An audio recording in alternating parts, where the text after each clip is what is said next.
Hello, welcome to the G.P.S Self-Care Mind, Body, and Soul podcast. I am your host, Janelle. I am a self-care life coach and a social worker. Everyone begins their journey to self-care. The most important thing is that we start our journey. Without further ado, I would like to introduce Mr. Karim Ellis. Please tell us about yourself and your journey to self-care, because your journey will help someone else on their journey to self-care. Gotcha. Well, first of all, I want to say it's a pleasure, a privilege, and an honor to be on such a prestigious podcast. You know, I've had the chance to operate with you on a couple of different social media platforms. So to get a chance to talk in this venue, it's absolutely awesome. I know off the bat, we're going to bless a lot of people with this message. We're going to bless a lot of people with this content. And just some of the things that's transpired through my journey. And hopefully, like I said, you know, as we go along, you'll chime in and give us some stuff from your journey as well. Absolutely. Yeah. So off the rip, my name's Karim Ellis. I am a breakthrough strategist and a motivational speaker out of Cincinnati, Ohio. I started speaking back in 2007. And people always ask me, why in the world would you want to speak? And I tell people the answer to that is simple. The thing I got in trouble for the most growing up as a child was talking too much, right? So what else do you do when you're voted most talkative your senior yearbook? And that's what you always got in trouble for. You know, I tell people what we're designed to do, we've been literally doing all our life, is just awaiting our recognition and our adoption and walking out that calling and that purpose to meet our destiny. So here you have me. You have one powerhouse motivational speaker and breakthrough strategist that has spoken nationally and internationally all over the world, Fortune 500 companies like General Electric, Kroger's, Honda, Toyota. And today I have the pleasure of talking with your tribe. So I'm super excited about today and today's content. And we are super excited to have you. And the funny thing is, that's what I got on all my report cards. Janelle is very talkative. Yes. Oh, we got something in common, right? Yes. And that's what I got every single report card. Gotcha. Yeah, I know the pain. You know, there's nothing like, and I was a smart kid. I skipped a grade. You know, I actually skipped from kindergarten to second grade. I skipped first grade. So I was always one of the youngest, one of the smartest. I love to tell people I was one of the cutest, right? But I could not stop running my mouth. I talked entirely too much, you know? And so that's part of what we're going to talk about today with self-care, because I think self-care starts at a very, very early age. I think it starts at a very, very early age because the first impression we get of ourselves starts in childhood. You know, and a lot of us can't shake the shadow of what we were taught about ourselves in childhood. So that's some of the stuff that I'd love to divulge into today on today's call. Yes. And self-care is very important. Yes. And when I think of self-care, I used to think that it was getting your hair and nails done. But what I realized is during that journey, I was like, okay, I got all this done, but I still feel broken inside. So, and another thing I questioned was, why does self-care have to cost? Why do we have to pay to care for ourselves? That was another thing. And when I started this journey, I realized that self-care can be free. It takes work because you got to work on yourself from the inside to the outside. It's not from the outside to the inside, which we all believed and was told by our parents. Just go to the barbershop. Absolutely. You'll feel better. Yeah. Go get your hair, go get your nails done. You'll feel better. But the question was I really feeling better? Were you really feeling better? And as I dove into self-care, like really, really caring for myself, I realized that I could be happy on the inside and not care too much how I look on the outside because the inside isn't broken. I love it. Let me jump in here real quick because you got me stirring. I always tell people deep calls out into deep. That's scriptural. So when I hear something deep, I got to respond with something deep. And so one of the messages that's been in my head and going through my heart based on my past, my present, and a little bit of my future is a concept that I call dented cans have value. Fact about it is something I'm talking about pretty much all week, but I'd love to drop the topic here because this involves self-care directly, right? what I tell people is, as a child growing up, I would always go to the grocery store with my mom. And my mother was the type of person where she'd go to the grocery store, but she would literally go down every aisle. There would be no shopping list, right? It would be no, I'm getting 7 items and I'm out. She was that one where I'm gonna hit all 15 aisles or 20 aisles, and I'll see what's there and decide what I need based on going down the aisle. So needless to say, going to the grocery store with her was always a super huge chore, right? And I remember we got to the canned goods aisle. And the reason why it stood out to me, because she was grabbing, green beans and some soup and some corn and stuff like that. But as we got to the end of the aisle, there was a big stockpile of these dented cans, right? And when I say dented cans, I mean they were dented cans. The cans were dirty, like they fell on the floor and got dirt attached to them. Some of the labeling had been scratched up or scraped off, barely hanging on. The stickiness of the labels, where the labels kind of glued on, was falling off. The cans had dents all over them, but there was this ginormous sign that said 50% off. And I remember my mother taking like all the green beans and all the corn and all the pineapples and putting them back on the shelf and grabbing all these dented cans. And I'm looking at her 15 karat crazy with big wide eyes. And I remember my mom looking at me wondering why I was so shocked. And I'm like, are you really going to get that? I mean, it looked so nasty because the can was beat up, right? The problem then is when I got home and had dinner that night, because I swore in the car, I'm not touching that. There's nowhere in the world I'm touching those nasty cans. And I got home that night and she made dinner and made green beans. As I started to eat them, I wasn't even thinking about it. She said, that's the can that, you complained about, the can that was beat up. And it was funny because my little 7-year-old mind had to process the fact that even though the can was so beat up and tattered, right, it didn't affect the value of what was inside. Even though the can was so beat up and tattered, it did not affect the value of what was inside the can. The reason why I say it starts at an early age, because in life, what I've learned is this: we don't get a chance to decide who dents our can. Can I say that one more time? In life, we don't get the opportunity to decide who, what, or where dents the can called us, right? If I look back over my life, I can think about how I was molested by a family member at a very, very early age. And I didn't ask for my can to get dented, right? I can think about how I was super, super talkative growing up. And some people loved it. Some people found it annoying. How many times people embarrassed me because I talk so much and said, well, you're a motor mouth, you always running your mouth, and embarrassed me in class. And now it turned me into an introvert for a very, very long time, right? And I didn't really have an option over how that can got dented. I can think to several situations, the first crush you have on somebody and it doesn't go your way, and that's another dent because it hits your self-esteem. I could think to when my family lost our home to foreclosure, right? And it was super embarrassing to me because all the neighborhood knew about it. And I remember dodging my neighborhood for years because I'm afraid to run across someone who knew me and knew that we lost the house. And I had no say over how that can got dented. And that goes on throughout life. We live in this life where our cans get dented without permission. Even down to, I can say where I'm at now. I'm in a relationship right now where we're talking, unfortunately, separation and divorce. And, I didn't ask for that can to get dented.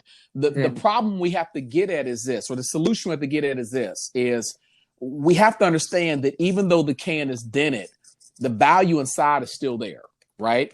And that to me is what self-care is all about. It's about understanding that even though the can has been dropped, even though the can has been forgotten, even though the can has dust all over it, that I always have to remember the outside is not important. That goes back to what you said earlier about getting your nails done, getting your hair done, dressing in expensive things, driving around in expensive cars, living this expensive lifestyle. If you lose all that tomorrow, can you still love yourself in spite of it? And a lot of people have a hard time loving themselves because we're in such a materialistic world that we believe our value comes from the trappings that we can get, not the value that comes deep inside from who we are, the character that we are, and what we've learned to grow and build specifically from the inside out. So it always starts there. My concern is we live in such a superficial lifestyle that kids are learning at an earlier age that if I don't wear this, if I don't rock this, if I don't dress like this, if I don't listen to this, if I don't do these things, my value drops tremendously. And that's just not true. Absolutely. And it's so true. Yes. Even us as adults do it. Yes. We believe that we have to have the nicest car Yes. because it represents us. And Absolutely. it's not Yeah. true. It's not true. And that is when you embark on your journey to self-care, you realize that all that materialistic could come really fast and leave in the matter of a second. Absolutely. Absolutely. On my journey, I've had that happen, right? When I started my journey out many, many years ago, and this revolves directly to the topic of self-care. When I started my journey out, I just wanted the basic things in life. I had no desire to be a speaker, to be a coach, to be a trainer, to travel all over the world, to be connected with Mr. Brown. I had no desire to do any of those things. You know, I just wanted to find a good 9-to-5 job and settle down and take care of family. And in my journey, it didn't go quite the way I thought it was going to go. The relationship went south. There was a nasty breakup, and it left me homeless for 90 days. And I was sleeping out of the car, forced to move back home at the age of 26, living on my parents' couch. And I got so depressed about my situation and circumstances that committing suicide was definitely on the table. You know, I was in a situation where everything that could go wrong kept going wrong. And I was just ready to check out, right? I was simply ready to check out. And so what turned my story around was I remember sitting on my couch late that night. My family had all gone to bed. And I just was so sunk in my thoughts and depressed. I had tears rolling down my face. I was routinely crying myself to sleep, you know, dare I say it. And I remember reaching out to God and saying, if you can give me any reason why I should stick around, you know, give it to me. Otherwise, I'm going to find a way to check out. And that night I had one of the most vivid dreams that I could ever recall having. All right. The dream was me at my own funeral. And of course, if you go to your own funeral, one of the things you want to do is you want to look around and see who's there, right? I want to know who's at my funeral because certain people better be in them pews, right? And so I'm looking around and all the regular suspects are there. You know, mom, dad, siblings, you know, those folks are there. But what shocked me was all the folks that were in the pews that I did not know. Right. And I remember asking God in the dream, what am I seeing? And he didn't even answer me. He just took me outside the church. And from outside the church, I had a bird's eye view and I saw the parking lot full of cars all the way down the street trying to get in. And I said to myself again, okay, what's going on here? Why are so many people here? Did I do something wrong? Do people want to show up and make sure he's really gone? And the word I got back is these are the people I'm going to allow you to impact while you're here. This is the reason why you don't take your life, because I put you here on purpose, with purpose, by purpose, for purpose. When I put you down here, I pregnated you and knocked you up with purpose. The only thing I want you to see in your bleakest moment is it's time for you to get ready to get birth. Now, the reason why I'm saying that is this, is we already know from the maternity process that before you give birth to anything, there's labor pains, right? There's always labor pains. That's the one thing you cannot dodge. Even with a C-section, you can't dodge the labor pain because that's what lets you know it's time to get into the hospital, right? And so the idea being for many of us, we are in a season or came through a season where life has been proverbially kicking our butt. Right? I'm dealing with folks that have lost their job because of COVID-19. I'm dealing with folks that are going through relationship challenges, pretty much similar to myself. You know, divorce rate is at an all-time high. Suicide rates are up because, you know, folks are not sure what to do in COVID-19. We got folks that are losing their mind because they're trying to figure out how to do the homeschooling thing with kids. And we've lost so many loved ones to COVID-19. The numbers of death we've seen just in 2020 is astronomical. It's like nothing I've seen in my lifetime on this planet, right? And so the idea being for many people, the reason why your self-worth is so important is because understand you've been put here with a purpose. And when you start to devalue who you are, you'll start to tell yourself, not only is there no value in you, there's no value in the task you've been put here and assigned to complete, right? And we already know that your purpose is bigger than you. It's for other people. I can't help but think if I stayed in my state of depression, and remember, my state of depression was kind of egged on by the other person in that relationship. So one of the things I tell people all the time about self-worth, you can never allow anyone to determine your self-worth. I'm going to say that again. You can never allow anyone to determine your self-worth. And that's the biggest problem. Oftentimes we let other people dictate and decide what our value is based on what we do, and if we meet their approval or the validation factor, right? And so once we live like that, if someone no longer validates or gives approval, you start to look at yourself like your value has dropped, you know? And that's one of the things that hurt me the most in my journey. I was always letting other people validate me or dictate my value to them, right? And so once I learned self-worth for me is, you know, it's not determined by other people. It's taking time, number one, to get to know you. I'm thoroughly convinced so many of us walk the planet and we don't know who we are, because we are cheap carbon copies of what life has told us to be. Some of people listening to this call right now are in job fields that they know they ain't supposed to be in, right? But you're only there because mom and dad said you're going to be a doctor. You're going to be the first lawyer in the family. You're going to be the first person to graduate from college. And your goal was to be an entrepreneur. You didn't even want to go and spend all that money and get in debt for a 4-year degree, right? And so so the first thing I think is, you know, we can't be victims of identity theft. Can I say that again? We can't be can't be victims of identity theft. We have to know whose we are. Because you know what I think of, Karim? I think of Chris Brown. I think of Michael Jackson. I think of the whole Jackson family. They just, or even Selena, God bless her soul. They were forced to be these singers and stuff because their parents forced them. Absolutely. And then unfortunately, some of them died of overdose. I mean, look at Whitney Houston. Look at her daughter. I mean, she had to live in this public eye. And because of that outer appearance being so important to everybody, they were so broken inside. Ooh, you said a word. Let me add to it. And that's the drug addiction. Yes. Look at Chris Brown. I mean, I cry every time I see him. My heart aches because he never confirmed he's using drugs, but look at his dilated eyes. I mean, Little Weezy. I mean, all of these people who are forced to save that image for the outside world are so broken inside. And without a therapist, a life coach, someone in your back pocket, because that's another shame right there. Oh, you got a therapist? Are you crazy? No, we're not crazy. But look at all that Absolutely. Stuff. So, I mean, you dropped so many valuable nuggets just in those couple of paragraphs. One of the best things Les Brown told me is so many people out there are guilty of living a misplaced life.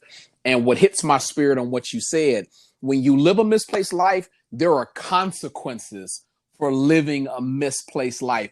It's almost like we've all seen video of circus animals that have been domesticated against their will, right? They're designed to be wild. They're designed to be free. But here you got them inside a circus balancing on a little ball, this big 400-pound lion on a little ball doing tricks, this big 2-ton elephant, you know, in a circus camp doing tricks. And we eventually see the footage where one of those animals snaps, right?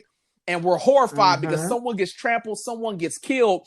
And the problem being is you trying to take this animal that's used to being in the wild and trying to trick it and train it to live a misplaced life. Can we be honest? A misplaced life. And then you can't do that and think there's not going to be consequences, right? Eventually, the mind can only take so much. There's people listening to this podcast right now that's, like I said earlier, they're on a job they know they ain't supposed to be on, right? They're miserable every day they show up. They are the last one to walk through the door and punch in at 8 o'clock, and they're the first one to wrap up and get out the door as soon as the break whistle goes, right? But they're doing it because they've created a comfort zone, but they're still living a misplaced life. So part of loving yourself is jumping in the driver's seat of who you are and what it is you want, and not being afraid to, most importantly, set those boundaries. Right. I think that a lot of us, the reason why we don't involve self-care, because we don't know how to set boundaries with people. We don't know how to put people in their place or set boundaries based on what it is we actually want out of life. I mean, you could probably jump in and give me some inclination on your end, but I can't think. I can't think how many times we can't even say no. We have to coach people on how to say no. Can a person verbally say no? Yes. Can a person say no to another person? It's hard. It really is hard. And that's a boundary. And we set boundaries, but guess what else we forget to set? That consequence. Woo. So that people always wonder, why do people keep crossing my boundaries? I know you hear that all the time. I tell a person my boundary, but you got to set a consequence. And it's so easy to set a consequence. If you do this, I'm going to do this. Because if you don't have an action behind that boundary, it's pointless. Yes, absolutely. It's pointless. If you cheat on me, I'm going to have a conversation with you. If you cheat on me, I'm going to leave. Yeah. You got to be very clear with your boundary, not a conversation, because your self-worth is worth way more than someone cheating on you, or your self-worth is way more than you clocking into a job that you completely hate. Now, don't get us wrong on this podcast. Everybody has bills to pay, and I never, ever, ever promote anyone to just up and leave their job. But you can go on Indeed.com on your lunch break instead of being on Facebook and Instagram and apply for jobs. See, we could do things to better ourselves. We don't have to stay stuck in a place. Why are we staying stuck? We have the ability to move around. Just like you said with the animals, they want to be free. We also want to be free, but we want to be responsibly free. Absolutely. Because there is bills and stuff that have to be paid. We just have to do it the right way. I mean, opening up my self-care business, I still work my 9 to 5, but I love what I do. So I'm not at a 9 to 5 that I hate. I love working with people. That is my passion. I'm in the position where I'm supposed to be in. And that's why them teachers wrote that we talk too much. Because that was the universe telling us. What was that universe telling us? You're meant to talk. Use your voice, because your voice can elevate someone else to use their voice. Those that are muted. I love it. I love it. I love it. One of the things you just kind of hit my spirit with is a phrase I've said on a couple stages throughout my lifetime, which is know your value, know your worth, right? And the problem is the word no could be spelled 2 different ways. You could spell no with the words N-O, which means no, it's not going to happen. Or you can spell the word no, K-N-O-W, which means I have knowledge of, right? So if I substitute the wrong no in there, it means if I don't know N-O my value, you know, if I have no value, then I believe I have no worth. Okay. If I believe I have no value, I have no worth. And that's how people get stuck in jobs that they are, you know, more than qualified for, right? You know, it always blew my mind when a job would say you're overqualified for this position, but we got people that are voluntarily living an overqualified lifestyle and getting underpaid for it, right? They're at a job where they know their gifts and talents and expertise is greater than that job, but since they don't know their value, right? They see no value, so they see no worth. When you see no value, you'll accept anything that's served to you and delivered to you, right? Even my dogs, believe it or not, are finicky, picky eaters. I can't give them raw meat, even though it's meat. I can't give them a raw steak and they eat it. They'll look at me crazy, right? But if my dog don't know no better, you know, if my dog doesn't know its own value, if it sees no value in itself, it'll eat whatever you give to it, right? We've seen all the images of folks, you know, during the Holocaust, you know, skinny, malnutrition, and some of the food they gave them, they would say all the time was really unedible. Even when we look back to the slave days, you know, slaves got the food left over. They weren't getting T-bone steaks and stuff like that. That's the reason why, you know, the African-American race started eating things like chitlins and stuff like that, right? You know, now I'm not a chitlin fan. I may piss off some people on your podcast, but you put chitlins... I used to be a chitlin fan. Listen, you will run me out the house so fast. If I smell that, if I ring your door and smell that, I'm gone. There's no conversation. I'll FaceTime you and tell you why I'm in the car, but it's such a strong smell. And then when I found out what it was, I said, you got to be kidding me. Like, who in the world? Why do so many people eat it? And they said it started out as a slave food. You know, the slaves were not considered, you know, real people. We know that. They weren't considered real people. They were considered property. And so they were fed like cattle or anything else. Now, again, slaves ate it. Why? Because if I don't see value in myself, then I'm not going to be picky over what I ingest on a regular basis. What does this have to do with your listeners? If you don't see value in yourself, you will date anybody. If you don't see value in yourself, you'll work anywhere. If you don't see value in yourself, you'll spend your time feeding your mind with junk food, right? You'll stay on social media looking for the nonsense that's not designed to elevate you and escalate you, but to keep you trapped as a bottom feeder, right? And so that's why I say you got to know your value, know your worth. The no is not N-O, I see no value, so there's no worth. It's got to be the K-N-O-W, which is knowledge of, I know my value. I know my worth. I'm not doing that for that little amount of pay. I'm not doing that because that compromises my character. I'm not doing that because I'm more valuable and precious than to hook up and link up with you. Once I know my value, then I honestly can dictate my worth. So true. But that's self-care. Knowing is half the battle, right? Absolutely. What's the other half? Doing. Once you know, all you have to do is do the work. Know your value. Stop the behaviors. How can I stop the behaviors? By stopping them. Saying that used to be me. And you're going to lose friends and stuff because they love the old comfortable you. But you got to get so uncomfortable. That's how much you love yourself. Like, you got to be willing to say, you know what? I'm going to get real, real uncomfortable for the end result to be me being comfortable. I had a daddy that told me all the time, man. He said that the comfort zone is the graveyard, and every single day you can find a funeral procession headed that way, right? Benjamin Franklin said it better. He said, most people die at the age of 25, but they don't get buried to 75. Why? Because we set up levels of comfort and we let ourselves, our future self, die at such an early age. And a lot of that is due to low self-esteem. It's hard to be a thing if you can't see a thing. One of the hardest things I had to do when I was going through my depressed state coming out of that relationship and losing everything and being homeless, I had the hardest time looking at myself in the mirror when I woke up. I wouldn't even want to give myself eye contact. When I was brushing my teeth or washing my face, I didn't want to look at myself and stay concentrated on me because I could not stand the person I saw inside. I saw that dented can and I didn't see all the value trapped underneath, right?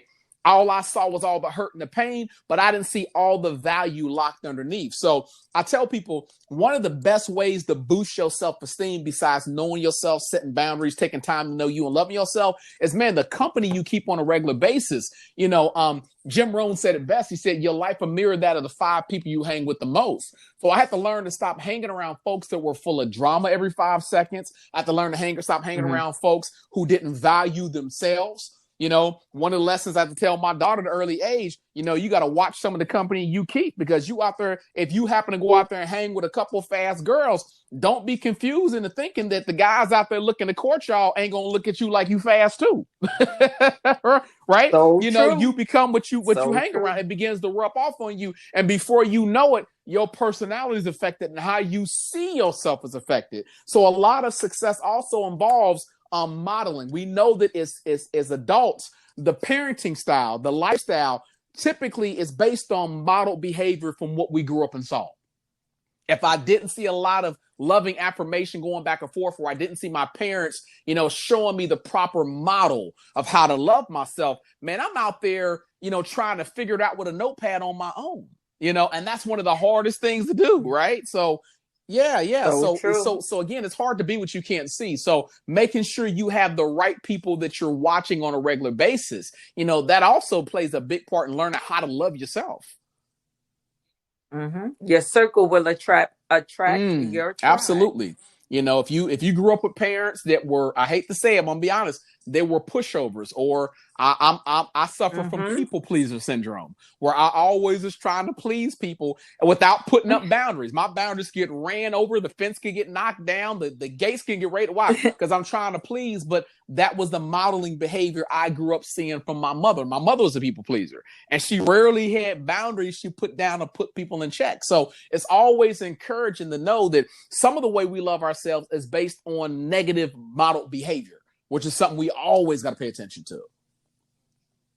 So true. My mother was a people pleaser too. Just so you know, we got a lot in common. My mother was your famous yes man. She would say yes. I don't. I say no. They say she always say you're like your father, because my father don't age. The reason why he doesn't age, because he knows how to say no. The biggest killer on us colored folk is people pleasing, stress. Oof. Yeah. That's what kills us. When people like Janelle, I got diabetes, I got high blood pressure, I'm eating right. Why isn't it going down? I said, because you're stressed. And always at the bottom, when you read up on what causes diabetes, you got to go all the way down to the bottom to see that stress. Stress should be at the top, but no, it tells you what you're eating, how you're living, but it's the stress that will seriously kill us. And a lot of that goes with always saying yes and wanting to do whatever everybody else wants to do and never doing what you want to do. Wow. And that's what makes you become a follower instead of a leader, because you're just following someone else's coattail. You got to get off that to become a better person. You just have to. I mean, true words. Because we're going to be stuck in those old ways. Yes, our parents, and I tell anyone, my parents raised me the best that they could. We could break some of those ways that they raised us. I mean, I most definitely raised my child. I could look at my child and he know exactly what he needs to do. Stop. That was a good tool. What goes on in this house, stay in this house. It was a good tool when nothing was going on in the house. But it's a horrible tool when we're using it for things that's going on in the house that should be spoken about. So, we could use these tools that we received from our ancestors and our parents, but it's how we use them. I totally agree with that. One of the other things that came to mind that I use for the concept of self-love and self-worth is learning to learn your emotions. And I think that this goes under the radar so much, right? And especially as young men, because as young men, and this is going to sound sexist, but I got to be honest, we are told when we get our feelings hurt not to let our emotions show. We're told if we get hit hard on the football field and get the wind knocked out of us, get up and suck it up, run some laps. Don't you cry. Don't you cry. Don't you cry. Masculinity is about not showing emotion, right? And it's amazing because I remember having this conversation with my mother saying, if little boys ain't supposed to cry, be tough big men, why do I got tear ducts? I mean, what they there for if I can't use them to cry if I get hurt? And so we have a lot of damaged men that are running around this planet right now that were never encouraged to know how to learn their emotions, and that emotions are actually healthy. That's a part of self-worth. So one of the things I had to learn in adulthood, and this is a work in process now, right? Because I say that as kids growing up, a lot of what we do is pre-programmed at an early age, right? And once the program becomes habit, it's on autopilot. So you do it without even thinking about it. And so we have a lot of negative habits that have to be broken, but you can't break a habit if you don't know it's a habit. That's like a bird that has a broken wing but doesn't know at an early age it was broken, and so it heals broken, but it's trying to fly with the rest of the birds out there but can't fly as fast, doesn't know why, and not even trying to check for it because they didn't realize your wing is supposed to be straighter than this. You're making do, you in the air, but you should be moving at a more aerodynamic pace than what you're doing right now because you healed with a broken wing. So one of the things I say to people is, especially men, got to learn your emotions. And it's for women too. You got to learn your emotions, meaning that if something upsets me or triggers me, it's not my job to sweep it under the rug and blow past it. Man, I want to spend some time alone with that thought and that emotion. And number one, identify, why do I feel so hurt?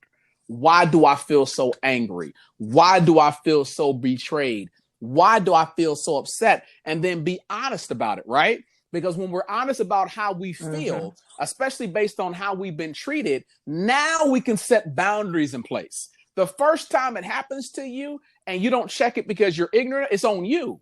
But if you allow it to keep happening and keep getting your feelings hurt or keep getting in your spirit about things, that's on you. Because if you're not going to take the time to really investigate your emotions to find out what's hurting you when it goes out there in the world, and you're going to be subject to letting it happen again and again and again. And I'm saying this because I got the t-shirt, the coffee mug. I've worn the first place trophy because I've let it happen so many times in the name of people pleasing, right? Changing who I am to make other people happy, but living a lie inside, right? catfishing my own self, not someone else, but you catfishing yourself. I'm waiting for Neve and MTV Crew to pop out and say, gotcha, because I'm catfishing my own self. I'm not being who I know I'm supposed to be to please other people. So when you get in touch with your emotions and you understand why certain emotions are triggered or they come to the forefront in certain situations and circumstances, now you can set up boundaries, protectors, you can identify triggers so you can navigate out of trigger-filled situations. And again, that boils down to self-value and taking care of yourself. So true. And knowing that an emotion, if you want to cry, you can cry, male or female. It's healthy to cry. Yeah. It is. I mean, it's so healthy to cry. It's also healthy to be sad because it's an emotion. I'm sad today. I'm sad because I got my coffee from Dunkin' Donuts and it was cold. I'm mad. Sure. It's okay to be mad. It's okay to be happy. It's okay to feel every emotion you need to feel. But what is not okay, Karim? Let me tell you what's not okay. Sleeping it under the rug. Because what happens. You eventually got to sweep it back out, right? And when it comes back out, there you go. You're all angry, but you're angry at the wrong person because the other person who you were angry with is long gone. So don't sweep any of your emotions under the rug. None of them. Feel every emotion. And go through the emotion. I always tell people, if you're sad, it's okay to be sad. Try not to stay stuck in that sad place. If you're happy, you're not going to be happy forever because something's going to go wrong.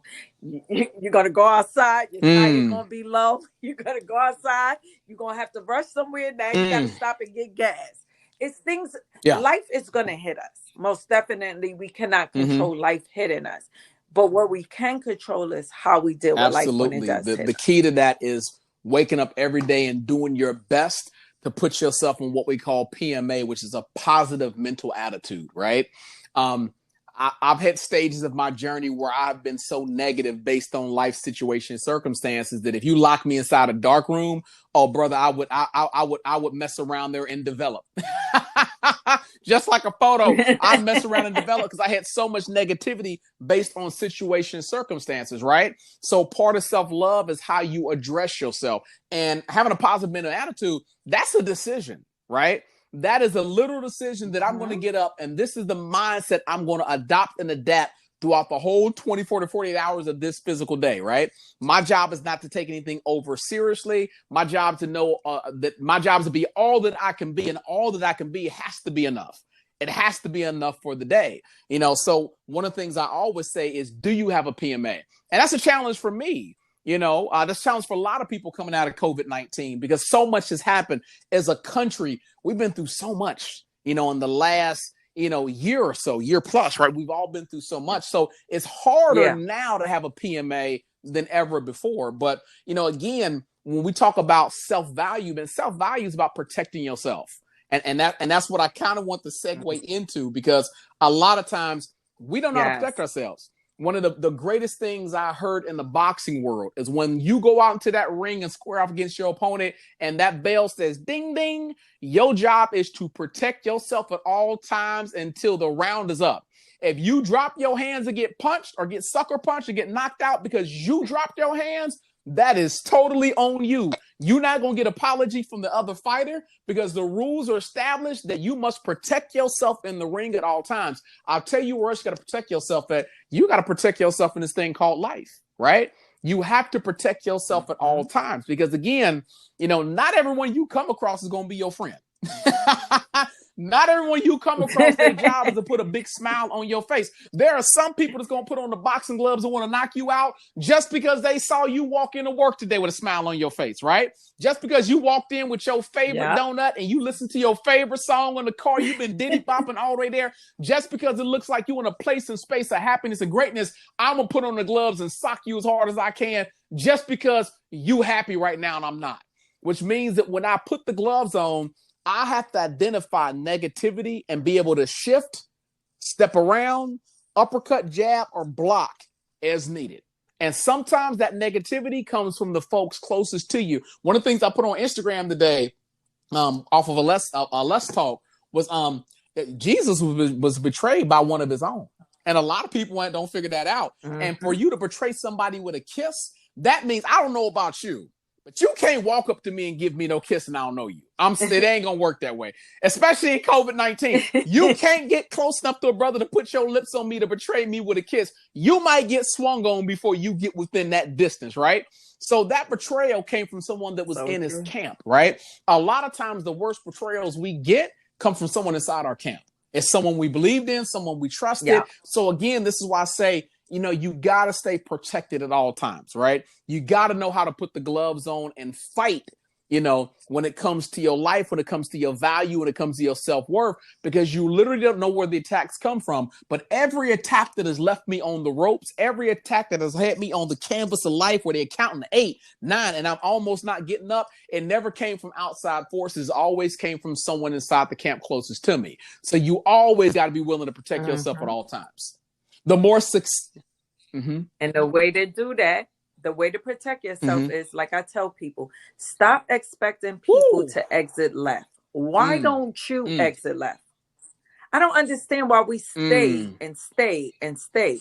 Oh, I'm waiting for this to go. I'm waiting for that to go. What I tell my clients, you need to start exiting left. Stop waiting on others.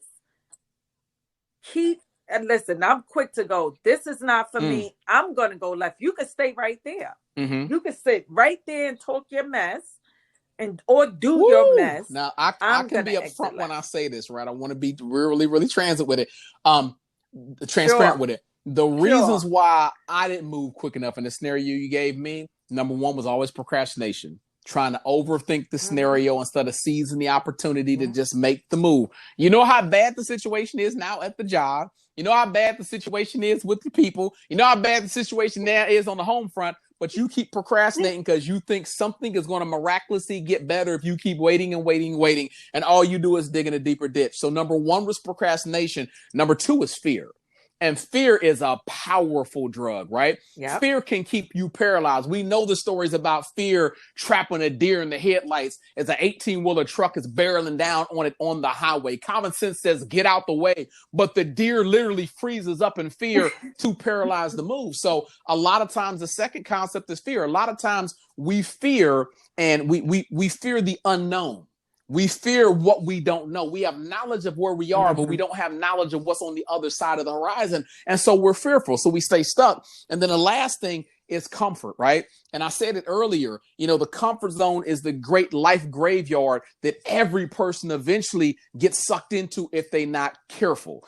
There's always funeral processions, to the comfort zone graveyard every single day because someone will act on their goals and dreams and go after their level of greatness, go after their happiness. So for me, those three things have played a part in damaging my self-worth. I procrastinated a lot of times. I was fear-filled because I didn't know what the future held. And then there was times where I would try to create a comfort zone in the most miserable of places and spaces. And that's me being honest and a parent, because I think a lot of people on here may be suffering one of those big three right now. The goal being, again, is do you know your value and do you know your worth? When you know your value and know your worth, it makes it much easier for you to move on to things and be the thing that you're called to be. So I love the fact that this whole concept, this topic, this talk, you got me lit up over here. I'm like a kid at Christmas trying to unwrap packages with a big smile on my face. Yes. But it is true. Fear will stop us. Let me tell you, fear is holding down that millionaire sitting on the couch doing nothing. Fear is, the grass isn't greener on the other side. Did we hear that as a kid? No, the grass is greener. Yes. I'm going to make it greener. I'm going to water that grass. Hey, some of that grass is AstroTurf. A lot of that grass in this day and age is not even real, right? It look real, but you got to get down there and put your hands down there early in the morning to see if you feel the morning dew. If you feel hard plastic, right? True. It ain't real. But that's the problem with today's society. We're looking over fences in other people's yards and saying, man, I want what they have. But if you had a chance to get there close and observe by walking on it, taking off your socks, wiggling your toes across the grass, right? You notice this grass ain't real.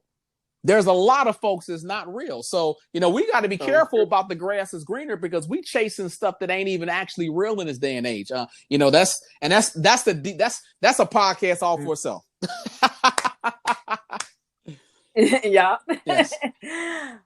Karim, I Sure. have to ask you, and I want to say thank you. But before Yes, we yes. go, you Okay, have well, to talk definitely, about definitely. your So book. the book that was recently released, we got 3 of them. The book I want to talk about today is called G.P.S My Success, and the tagline is "The address determines the destination." I'm gonna say it again: the address determines the destination. And I love the concept of self-worth because, believe it or not, this book does tie into it, right?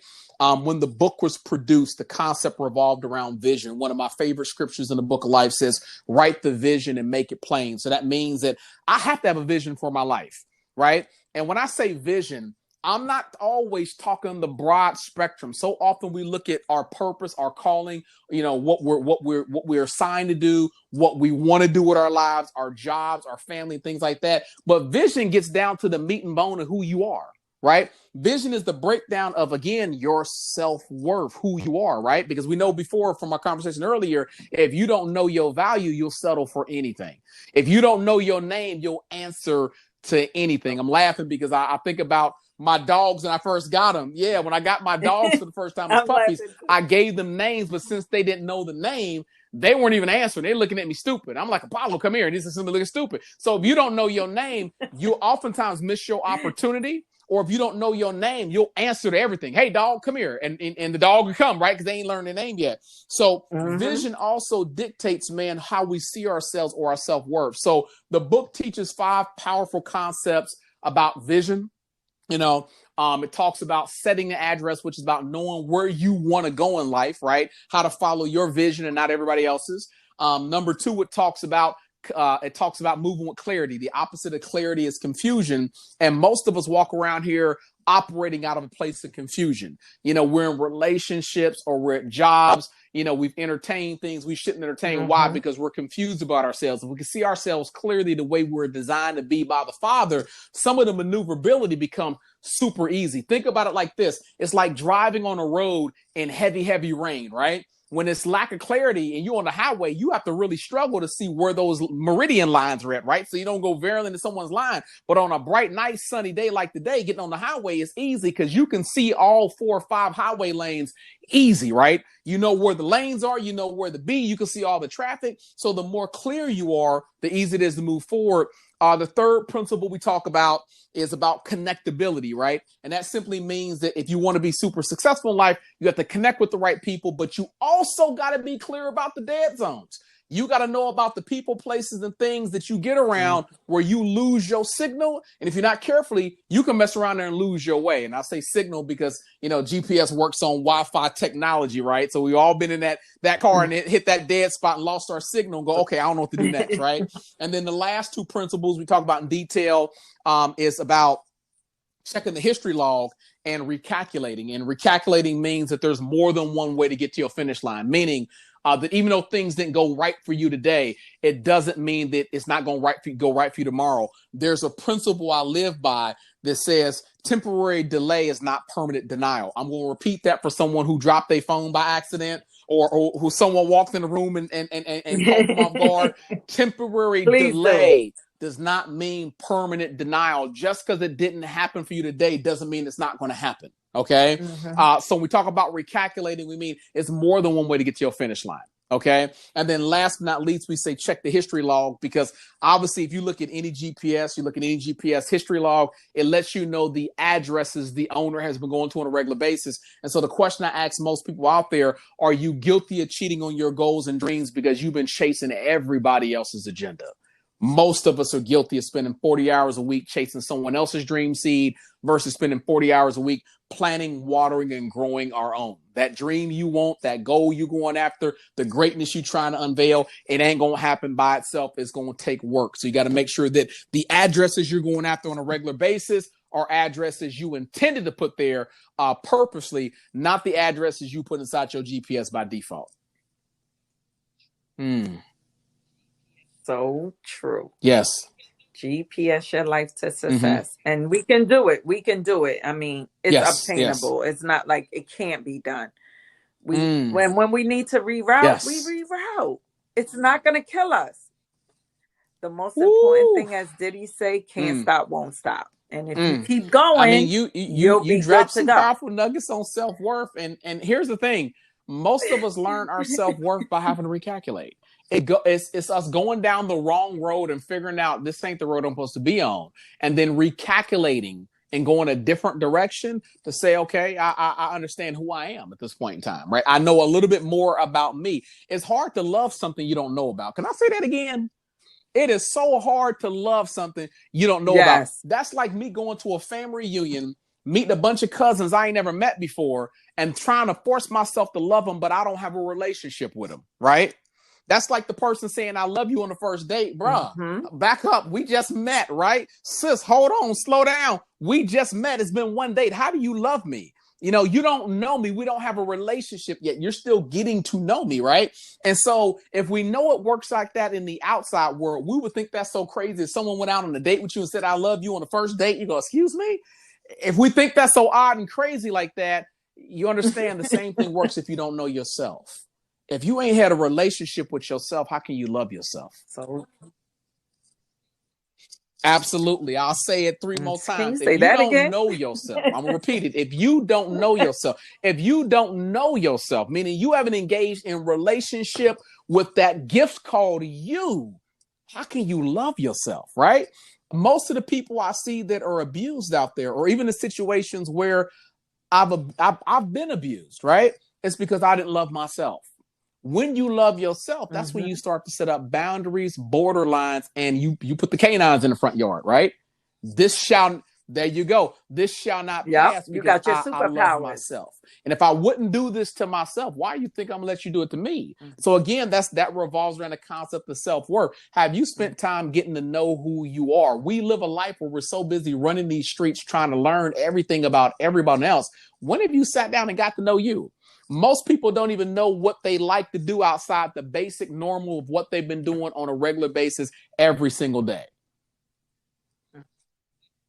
So true. Like Chinese every Friday. Had a chance to go out there and look around, talk, experiment. So absolutely, absolutely true. So that's one of the things I always say to someone. It's impossible, to know self-worth until you got to learn how to love yourself. Flaws and all, dents in your can and all, right? You got to love the product that's inside the can. Shake your can a couple times and say, there's something inside of here, right? And I know it's delicious if I open the can up. So even though we've been through some things, seen some things, came out of some things, scraped up and scratched up, man, I still got to love myself at the end of the day. You must be your number one fan. Yes, that's self-care. True. And that's self-care. You have to. You have to. They tell you that on airplane. They say, man, if some reason the oxygen mask drop, you put the mask on you first. Because if you pass out, you can't be a service to anyone in your row. You got to put the mask on you. So that's self-love, right? That's knowing how to take care of you. I'm not saying neglect the people in your life, right? I'm not saying that at all. But you got to know how to take care of you. You can't pour from an empty cup. Right. And one of the biggest things that, and I want to say this earlier, got sidetracked by my own voice. One of the biggest problems I saw early on in life is I was so busy trying to pour out of my cup to love other people with the expectation they were going to pour back in my cup and love me. And then when things went south and we went our separate ways, I would notice they walked away with everything I had, but my cup was empty. Right. Empty and dry, and that creates a level of bitterness because when you need love and it's not there because it's empty, what happens is you start getting love from the wrong places. You start to entertain dating the wrong people. You start to pick up negative addictive habits like drinking or smoking or getting high to feel the pain, thinking that that's going to give you love. It may be sex addiction. It could be anything that's unhealthy for you. But if your cup is empty, understand, as humans, we have a desire to have that cup filled. So the goal is, do I have to get it from other people, places, or things, or do I have the ability to self-regenerate and fill my own cup when I need it? That's a whole nother concept. Yeah. Yes. Yeah, but you do. I want to answer that. You have the ability to keep your cup full. Yes. Don't allow anyone. You have to understand that when people are taking from your cup because you're pouring out, you got to know when to stop pouring. And then more importantly, you got to know when to cut folks off. If I go to a bar and I get a little too tipsy, which I don't do, but if I go to a bar and get a little too tipsy, the bartender can cut me off. So, whoa, you got too much going on. And give me those keys. I'm amazed how bartenders can do that. And we expect that to be the norm, but we don't know how to do that. we don't know how to cut people off and say, okay, I'm pouring way too much. I'm damaging myself by how much of me I'm pouring into you. Yeah. Right. And so for me, that's another form of self-care, is knowing when to say when. When's your cutoff limit? When's your cutoff limit? Mm-hmm. Mm-hmm. Yeah. And it's so true. You have to know it. You have to know it. Enough is enough. Absolutely. And really mean it. Absolutely. Like, I'm done. So, those be my words. I use them. I say enough is enough. I no longer say if you like it, I love it. I now say if you like it, that's what you like. But I'm going to tell you, I don't like it. I have stopped certain sayings because they don't benefit me. Said a mouthful. They benefit I'm others. scriptural, right? So I already know that, there's power of life and death in the tongue. So we are so cavalier with our words in this day and age that sometimes we don't realize we speak our own curses rather than speak our own blessings. I got to say that again. We speak our own curses rather than speak our own blessings, because we got phrases we say that we don't understand, and we don't know why we getting the result we getting out of life. Well, look what you speaking into existence. So I'm glad you brought that up, because a lot of times we just say stuff to say stuff without searching for the deeper meaning. There's certain phrases I no longer say once I got full understanding of where that came from. Oh, we can't speak that over my life. There's certain music songs I can no longer say out loud, because it's not the music that's really it. It's the hook and the beat. The words over top is almost like a trance. But if I know I speak things into existence, there's certain songs I shouldn't even be saying out loud. Because my subconscious mind receives it and processes it, and it becomes me. True. It becomes the course of my thinking. It becomes my reality, and I act out of it. So when I see a lot of these songs out there that use degrading words on a regular basis, right? And I'm calling myself these degrading words. I'm like, are you giving yourself self-love or giving yourself self-hate? And a lot of people don't pay attention to that, because you'll start to identify by what you're telling your mind that you are. So that's just some stuff for the listeners to think about. Pay attention to what you speak on a regular basis, because the subconscious mind's job is to make it a reality. There's no discrimination inside the mind. The subconscious mind's job, whether negative or positive, is to receive. In other words, think of your mind as fertile soil, right? I've never seen fertile soil discriminate against what grows there. Whether weed or whether seed, the subconscious mind's job is to make it grow. We want seed to be planted by listening to the right things, but we live in a society where weeds are everywhere. Them dandelion seeds are everywhere. And if I'm not careful, they land, they grow. And the dangerous thing about a dandelion, dandelions are known for growing deep roots. So if you don't pull a dandelion out by the root, it stays there and grows back, right? It comes back. So a lot of us with the limited thinking about our self-worth, we just let the wrong weed grow at an early age, and we never pulled it out by the root. We pulled it by the stem and the head popped off, but then it grew back again and grew back again. And weeds multiply very, very quickly, right? And so those are just some of the things I think that, that also go towards damaging our self-worth is, we're not tending to the garden of our mind on a regular basis. We're not tending to the garden. Yes, we absolutely need to. We absolutely need to. And we need to. Yep. Care for yourself.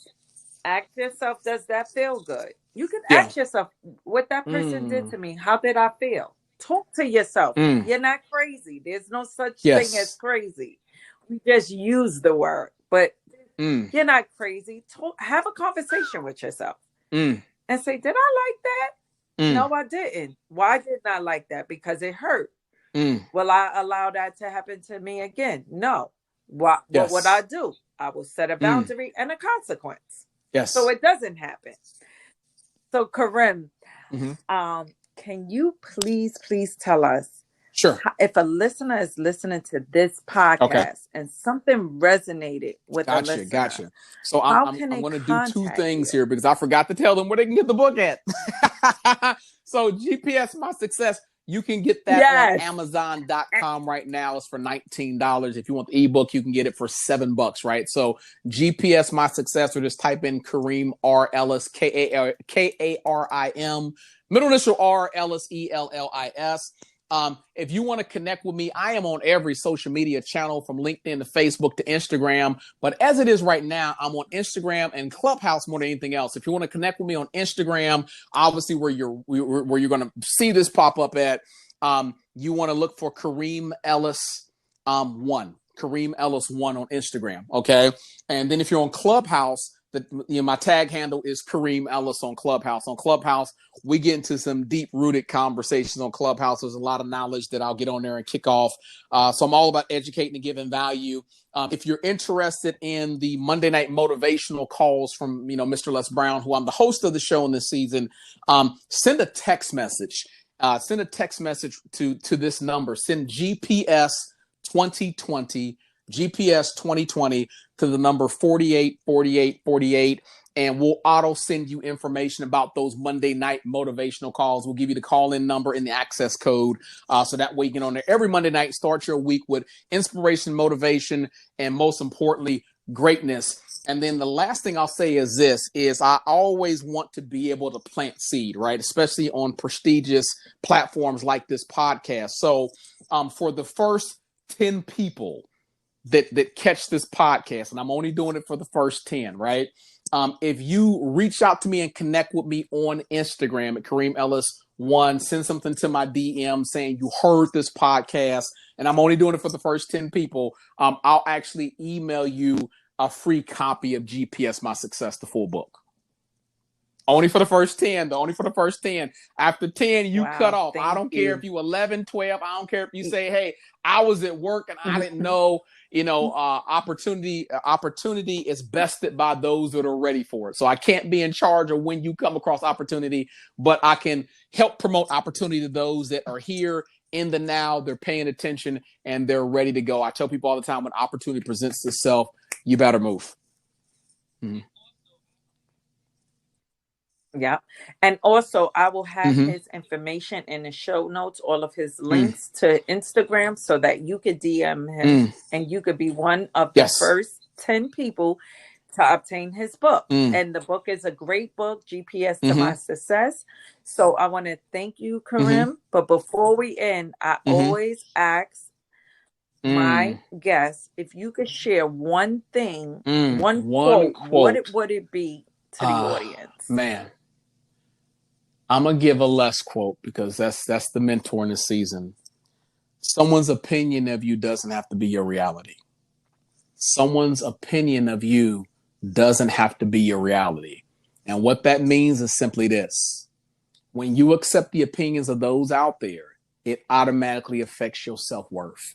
If I listen to the folks out there that told me I wasn't going to be successful because I dropped out of college, if I listened to the people that said I wasn't going to be successful because that first relationship didn't work out or the marriage didn't work out, if I listened to the people that said, entrepreneurship wasn't going to work out, if I listened to the people that said you're going to travel on stages with the world's greatest motivational speaker and impact people all over the planet, I wouldn't be here with you right now.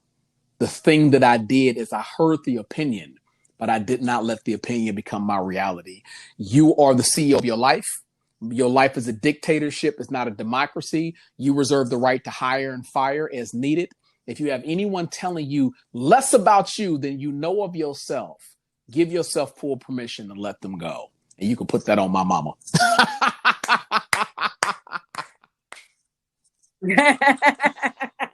I love it. I want to thank you again for joining the JS Self-Care Mind, Body, and Soul Absolutely. podcast. It would be my pleasure. Absolutely. I love the body of work. I love what you're doing. And I most importantly love how you are taking yourself and reaching so many people, for the better. We live in a world of negativity. So to see you out there with this brand and this message and just helping lives across this planet, it was an honor, and it was fun to sit here and have this conversation with today. I would love to come back. Thank you.